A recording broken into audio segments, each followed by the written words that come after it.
Howdy. I'm Gray Pilgrim.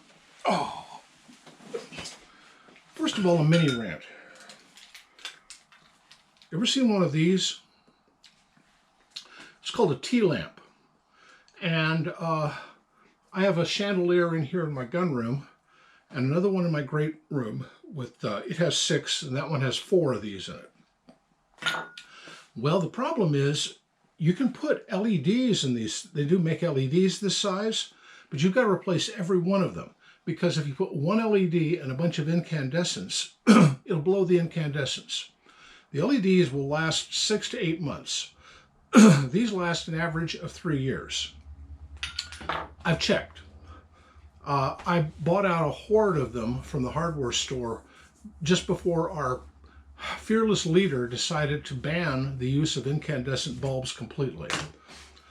So I will use the horde I have up until I run low, and then I will seek out black market light bulbs. Isn't that insane? But that's just the world we live in. Anyway, what I wanted to talk about was the U.S. Army's pistol, not the current SIG. Oh, let me do that. But before the SIG and after the 1911, we went on an Italian spree where I guess we liked pepperoni on our pistols instead of on our pizza. Anyway, we went with the Beretta model 92, I think it's called. Well, the 92 was originally based on the Beretta model 1951.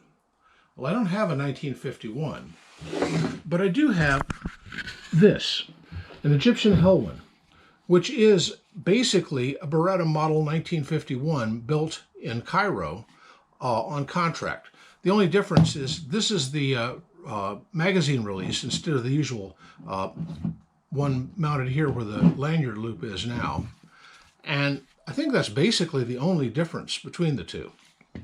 But the one thing that's noted with all Berettas is this slide mounting here, slide ejection. And I just remember something. Hold on just a second. I just remember I have a third Beretta. I have my other real Beretta. Let me get over here and make a mess so I can get to it. I originally bought this for my ex-wife, but then she upgraded to a 38 Special. This is a small, what's the model number? I forget. It's called a 22 M21. Magazine, I guess it's got 2 of them. Let me make sure it's not loaded. Pop it open, check, nope. Okay. Always handy to check, you know. Anyway, this is a Beretta in 22. This is a Beretta copy in 9mm parabellum. Single action. This one is double action. Excuse me, sinuses. But what I wanted to say was, for some reason, well, I know the reasons. They went with the Beretta, and I know why they got rid of it eventually too. But I have one other, and this is also a real Beretta. This is model 1934. But what I wanted to show was, notice this also has the open slide at the top. So does this, sort of. This one is a little weird in that what it has is a pop-up barrel. The slide is so hard to, you can cock it and you can move it back once it's open. But trying to do it with the grips here, well, I can do it, but I don't think a girl could do it. So, I mean, this is a different design they came up with, but this is a standard Beretta design. This was a standard pistol used by the Italian Army in World War II. It's in .380. And this is, as I said, 1951, what they went with, and ended up selling to Egypt. Made some good money off of that deal. But, and this one's just a commercial model. What's interesting to note is, I think I've shown it before, I have a Frank Wesson in 22 rimfire.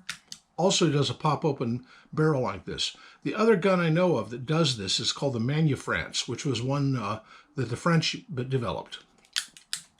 think that was in 32 auto. Or was it in 765 French long? I can't remember. It's one or the other. If you know, put it in the comments and let me know. But anyway, it's just an interesting development of a particular company's design of pistols. I should say, other than particular company, Beretta has been in business since what, the 1500s? They have been making guns. I think they're the oldest gun company extant on the planet at the moment.